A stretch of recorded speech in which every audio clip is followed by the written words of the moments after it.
ઉપસ્થિત છે એમને અને ખરેખર ગામને પણ ધન્યવાદ કરું છું, બહેનોને ધન્યવાદ કરું છું કે તમે કામ છોડીને પણ આજે નીકળ્યા છો તમારા માટે. એ બદલ હું આપ સૌનો ખૂબ ખૂબ આભાર માનું છું. મારું નામ મેઘના રાઠવા છે, વજેપુર મારું ગામ છે. જોકે અમે લોકો બહુ બિઝી છીએ, પણ અમને એવી ખુરશી કે સત્તાની કોઈ લાલચ નથી.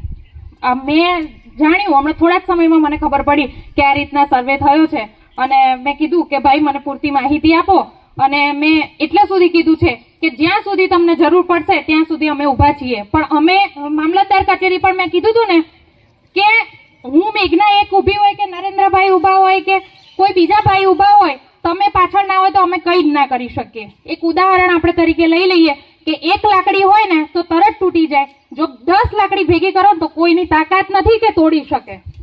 આ જમીન એ આપણી છે, આપણે આ મૂળ દેશના માલિક છીએ.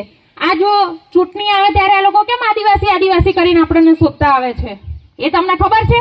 એમને ખબર છે કે આ લોકો ધારે એ કરી શકે છે.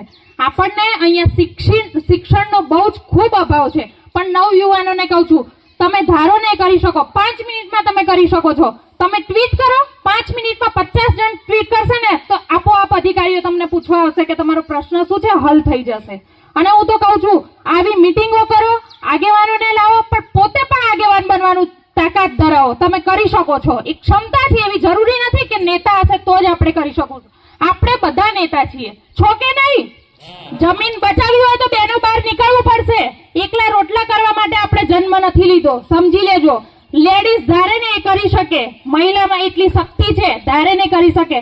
પુરુષોને પકડીને બેસાડી દેશે ને તો એ લોકો નહીં બોલી શકે, પણ મહિલાઓ ધારશે તો કરી શકશે. કરી શકીએ કે નહીં? આપણા ખેતર ખેડતા હોય, બે ભાઈના ખેતર હોય ને, હળ જો થોડું આગુ પાછું થઈ ગયું તો આપણે કેવા લડાઈએ છીએ? તો આ તો આપણી જમીનો લઈ લે છે. માઈક આંગળા થઈને બેસાશે? હું આજે ટૂંક સમય માટે આવી છું અને હું તમને એટલું જ કહેવા માટે આવી છું, મારું આહવાન છે તમને જેવા એડવોકેટ જોઈશે વિના મૂલ્યે હું મારા ખર્ચે પણ તમારી મોટી ઝડુલીને ગામ બચાવવા માટે હું મારો પ્રયત્ન કરીશ પૂરેપૂરો.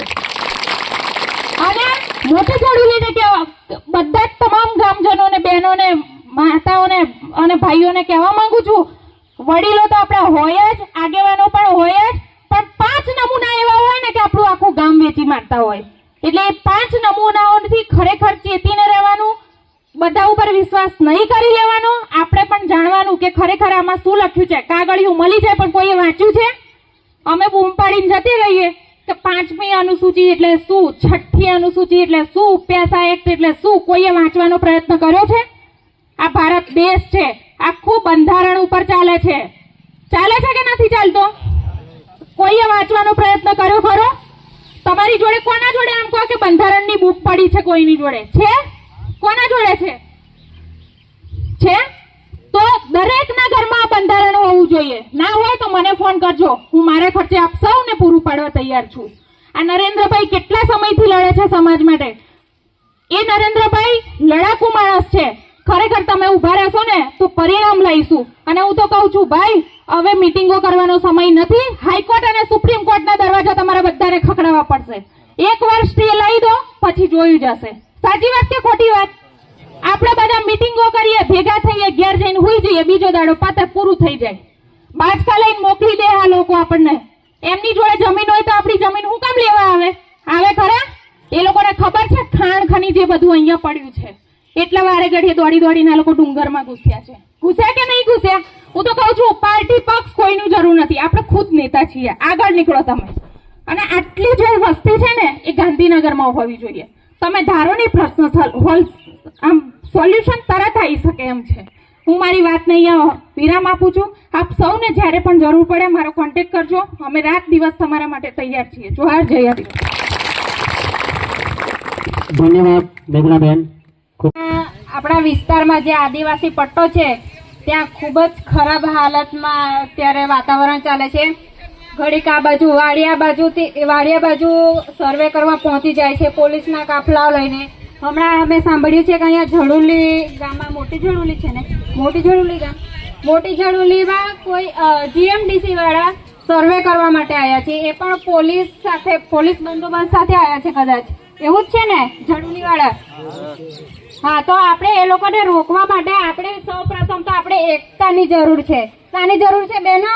એકતાની જરૂર છે. નારી શક્તિ વગર આ લડાઈ અધૂરી છે. શું કેવું છે તમારે? બરાબર ને? નારી શક્તિ વગર આ લડાઈ જરૂરી છે. નારી એટલે મહિલાઓ. બહેનોને ખબર તો પડે છે ને હું શું કહેવા માંગુ છું? મહિલા સ્ત્રીઓ વગર આ લડાઈ અધૂરી છે. આપણે લડવાનું છે. આપણે એકતા રાખીને લડવાનું છે. કોઈ પણ પ્રકારની પાર્ટી પક્ષ જાતભેદ કર્યા વગર એકતા રાખીને આપણે આ લડાઈને છેક ઉપર સુધી લઈ જવાની છે. અને ત્યાં વાડિયા બાજુ હાઇડ્રો પ્રોજેક્ટ આવ્યો હતો, ત્યાં પણ આવી જ રીતે અચાનક પોલીસ બંદોબસ્ત સાથે આવ્યા અને તાત્કાલિક આજુબાજુના ગામડાઓ હજારોની સંખ્યામાં ભેગા થઈ ગયા અને ત્યાં બધાને જે સર્વે કરવા આવ્યા હતા એ લોકોને રોકવામાં આવ્યા. પછી પ્લસ ફરી બીજા દિવસે ડબલ પોલીસ બંદોબસ્ત સાથે કલેક્ટર, પ્રાંત અધિકારી, આઈપીએસ ઓફિસરો, બધા જ આપણા જે સાંસદ છે જસુભાઈ રાઠવા, ધારાસભ્ય અભયસિંહ તડવી એ પણ ત્યાં આવ્યા અને એ લોકો જનતા સાથે રહેવાના બદલે કોની સાથે? એજન્સીઓ સાથે આવ્યા. તો આપણે જે ચૂંટેલા પ્રતિનિધિઓ છે એ જનતા સાથે રહેવું જોઈએ કે પછી એજન્સીઓ સાથે રહેવું જોઈએ? કોને સાથે રહેવું જોઈએ બહેનો? જે આપણે ચૂંટાયેલા પ્રતિનિધિઓ છે, આપણા અધિકારીઓ છે, એ આપણે એમને શા માટે ચૂંટ્યા છે? આપણા માટે આપણો એક અવાજ બનીને ત્યાં આગળ આપણું જે વાતાવરણ વિશે, આપણા જે પ્રેઝન્ટ વિશે ત્યાં રજૂઆત કરે, એના માટે આપણે એ લોકોને ત્યાં ચૂંટ્યા છે. તો એ લોકો જે સર્વે કરવા આવે છે એ લોકોને સાથે લઈને આવે છે અને એવું કહે છે કે તમે સર્વે કરવા દો. ફરી એવી રીતના આવા જે અધિકારીઓ આવે ને એમને છે ને ભગાડી મૂકજો અને તમારે બધાને એકતા રાખીને આ લડાઈ લડવાની છે. એકતા વગર આ લડાઈ શક્ય જ નથી. જોહાર, જય આદિવાસી. અને અત્યારે આપણે રસિકભાઈ પણ અહીંયા ઉપસ્થિત છે, એ પણ ખૂબ સરસ આવી રીતના કોઈ લડાઈમાં ભાગ આપે છે. તો એમને હું વિનંતી કરીશ કે એ પણ આગળ આવીને બે શબ્દ કહેશે. રસિકભાઈ.